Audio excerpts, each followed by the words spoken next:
Somewhere in a dusty barn, a 50-year-old Volvo P1800 fires up on the first try.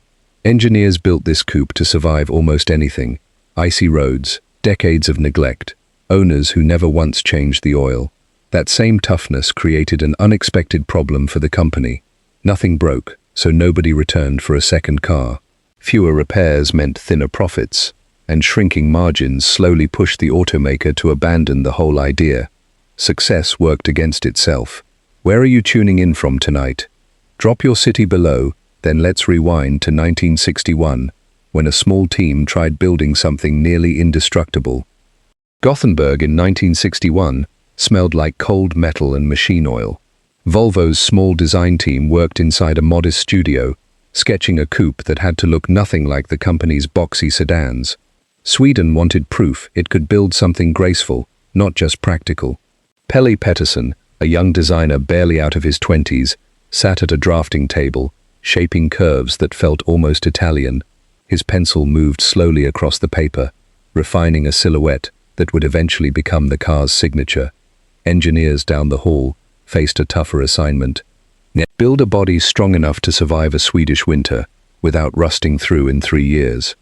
Steel back then oxidized fast, especially along door seams and wheel wells where road salt collected all season. Rather than cut corners, Volvo's team specified thicker gauge panels than almost any competitor dared use. That extra weight added real cost, and the added expense worried accountants sitting 2 floors above the workshop. Testing began in earnest by late 1961. Cars ran endless loops on frozen test tracks outside the city, engineers watching for the first sign of a cracked weld or a failed door hinge. Nothing failed. Under the hood sat a modest 4-cylinder engine, nothing flashy, but built with wide tolerances and forgiving components that could handle abuse most owners would never intentionally inflict. Simplicity, the engineers believed, was its own form of armor. Picture one technician crouched beside a prototype at 2 in the morning, flashlight in hand, checking a suspension bolt for the 4th time that shift. That kind of obsession rarely appears on a spec sheet. It surfaces decades later, when a car refuses to die. Volvo's president at the time, Gunnar Engellau, had a personal reason for pushing this hard. His own Jaguar had broken down repeatedly, leaving him stranded and furious. He wanted a car nobody could say that about, ever, and he made that expectation clear to every engineer under him. Board meetings during this period rarely covered styling. Metal thickness, bolt torque, and rust prevention coatings dominated the agenda instead, each one adding weeks to production. By 1962, the P1800 rolled into showrooms, looking like nothing else built in Sweden. Underneath its elegant shape sat a chassis, engineered like a tank, wrapped in steel thick enough to survive collisions that would crumple lighter rivals. Reviewers praised the styling first, the durability second, never quite grasping how deliberate that toughness truly was. Owners didn't know it yet, but they'd bought something built to outlast its own era. A car meant to still be running when its original buyer had long since passed it down to a grandchild. That kind of engineering doesn't announce itself at the dealership. It reveals itself slowly, 1 decade at a time. One owner who never needed a major repair. One Volvo still turning over on a cold morning 50 years later. Nobody in that Gothenburg studio realized they were building a problem for their own sales department.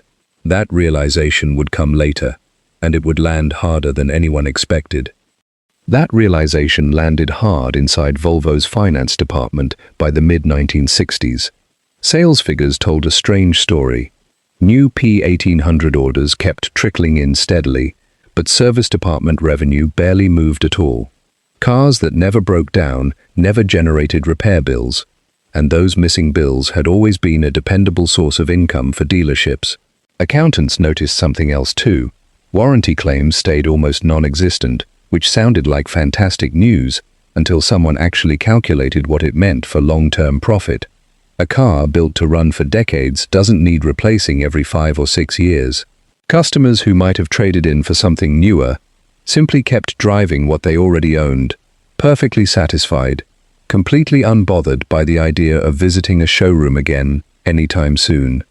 Executives in Gothenburg started asking uncomfortable questions. If a P1800 buyer never came back, how exactly would the company sustain itself over the next 20 years? Automakers depended on cycles, not permanence. They needed customers returning every few years, not vanishing into satisfied silence behind the wheel of an indestructible coupe. Stick around, because the decision Volvo made next reshaped the entire company's direction, and it's worth understanding. Before we go further, consider subscribing if stories like this one, about engineering that outsmarts its own business model, interest you. There's more coming, and you won't want to miss what happens after this. Now back to Gothenburg, where the mood inside boardrooms had shifted noticeably. Meetings that once focused on rust prevention and bolt torque now focused on something far less technical: profit margins. Production costs for the P1800 remained stubbornly high, driven by that thick-gauge steel and obsessive testing regimen engineers had insisted on years earlier. Meanwhile, competitors selling flimsier cars were thriving. Their customers replaced vehicles constantly, generating steady revenue through trade-ins, financing deals, and recurring maintenance work. Durability, once Volvo's proudest achievement, had somehow become a financial liability nobody had anticipated when the project began. A senior executive reportedly remarked during one meeting that Volvo had built the perfect product for the customer and a terrible product for the balance sheet. Nobody laughed. Everyone in that room understood exactly what he meant, and exactly how serious the problem had become for a company still recovering from earlier financial pressures. Sweden's automotive market wasn't large enough to absorb this kind of contradiction indefinitely. Volvo needed volume, needed repeat business, needed customers cycling through vehicles at a pace that actually supported factory operations and dealer networks scattered across the country. The P1800, gorgeous and nearly indestructible, simply didn't fit that model anymore. Engineers who'd poured years into perfecting that chassis had no idea their success was becoming a liability in rooms they never entered. They kept refining, kept testing, kept building cars meant to outlast their own careers. Somewhere above them, decisions were already forming that would eventually make all that effort feel almost beside the point. The company now faced a choice nobody wanted to make out loud: keep building something remarkable that undermined its own future, or pivot towards something far less romantic, but considerably more sustainable. What happened next would determine whether the P1800's legacy became a celebration or a warning. Executives chose sustainability over sentiment by 1967, and that decision started reshaping every department inside the company. Product planning meetings shifted almost entirely toward a new project, internally referred to as the 200 series, a car designed from its earliest sketches around a completely different philosophy than the P1800 had ever followed. Cost efficiency drove nearly every specification. Engineers received instructions to simplify manufacturing wherever possible, using shared components across multiple trim levels instead of custom engineering each variant individually. Sheet metal thickness dropped slightly compared to the P1800's obsessive standards, still safe, still solid, but calculated with profit margins in mind rather than pure longevity. Marketing language changed too, and the shift felt deliberate once you noticed it. Safety became the headline story instead of durability. Crumple zones, three-point seatbelts, reinforced passenger compartments, features that photographed well in advertisements and tested impressively in crash reports journalists loved covering. Longevity, harder to market, and even harder to prove within a single review cycle, faded into the background almost entirely. Dealers welcomed the change without much hesitation. A car engineered for planned service intervals meant steady, predictable income streams stretching years into every customer relationship. Trade-in programs suddenly made financial sense again, encouraging owners toward newer models every few years instead of holding on to one vehicle indefinitely. By 1974, the Volvo 240 arrived in showrooms, carrying that new philosophy fully formed. Boxy, upright, unmistakably practical, it looked nothing like the P1800's flowing curves parked beside it. Sales figures climbed steadily, eventually surpassing anything the coupe had achieved during its entire production run. Picture a dealership floor during this transition. Salespeople guiding customers past a sleek leftover P1800 toward a squared-off 240 sedan instead, emphasizing safety ratings and financing terms rather than craftsmanship or steel gauge thickness. Priorities inside the company had shifted, and customers felt that shift even without understanding the boardroom decisions driving it. Former P1800 engineers watched this transition with mixed feelings, according to interviews given decades later. Some understood the business logic completely. Others felt something genuine had been sacrificed, even while acknowledging the company probably needed the change to survive. Nobody blamed Volvo outright. Everybody recognized the tension between building something extraordinary and building something the company could actually sustain. Production of the P1800 wound down gradually, rather than ending abruptly. Numbers dwindled year after year until the final model rolled off the line in 1973, closing a chapter nobody inside Volvo celebrated loudly. There wasn't a ceremony, there wasn't a press release calling attention to what was ending. What replaced it succeeded by nearly every financial measure that mattered to shareholders and executives.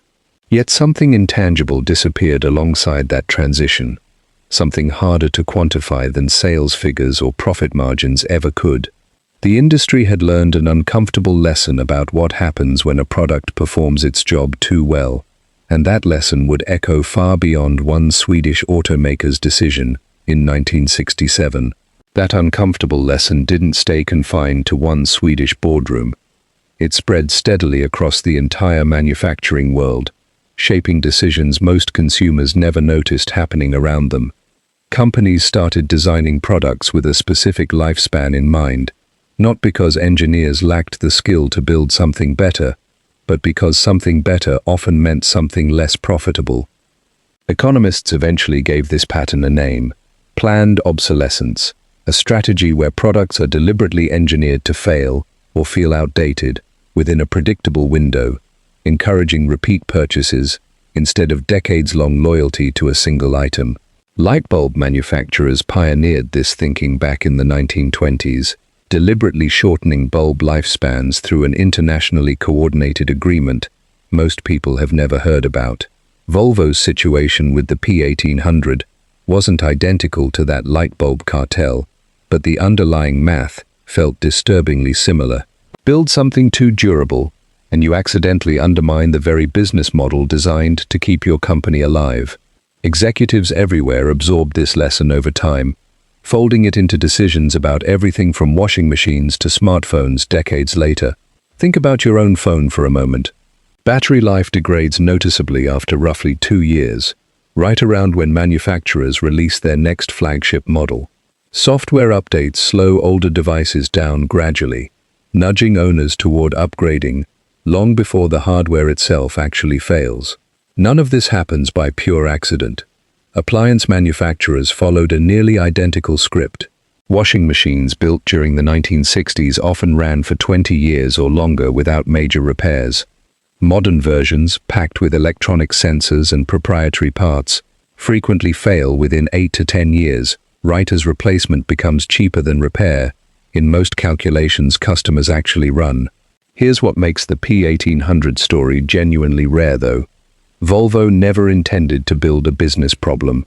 They simply wanted to build the best car humanly possible, and they succeeded so completely that success itself became the obstacle. Most companies practicing planned obsolescence today make that choice deliberately, calculating exactly how long a product should survive before failing. Volvo stumbled into the opposite discovery entirely by accident. Durability without a business model built to support it doesn't guarantee survival. It guarantees a difficult reckoning somewhere down the road, usually inside a boardroom nobody outside the company hears about until decades later, when someone tells the story. That's the real takeaway worth carrying forward from this whole story. Every time you buy something built to last, ask yourself a simple question. Does the company selling it actually benefit from your satisfaction, or does your satisfaction work against their next quarterly report? The P1800 answered that question in 1967, and the answer still shapes what lands on store shelves today. Somewhere out there, another P1800 is probably starting on the first try this morning, decades after Volvo stopped building them. It never asked to become a lesson about capitalism. It just kept running, longer than anyone in that Gothenburg boardroom ever expected it to. That P1800 is still out there, keys turning, engine catching on the first try, exactly like it did 60 years ago. Somewhere else, another Unbreakable product is being redesigned right now to fail sooner. Which one is it? Subscribe now, and I'll show you exactly which everyday products are engineered to disappear next.